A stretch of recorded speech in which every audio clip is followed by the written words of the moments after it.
আগামী 12-13 তারিখে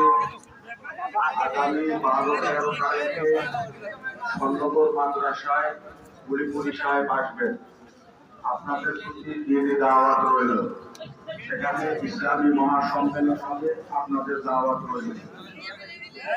আগামী 26-27 তারিখে, অক্টোবরের 26-27 তারিখে বোলপুর ইসলামী মহাসম্মেলন, আপনাদের দাওয়াত রইল। মানিপুরা ঈদগাহ উন্নয়ন কল্পের তাফসীরুল কুরআন মাহফিল আগামী 13 অক্টোবর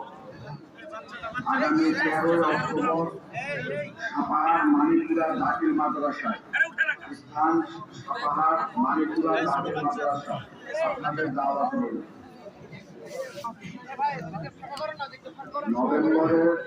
আগামী নভেম্বরের 1, 2, 3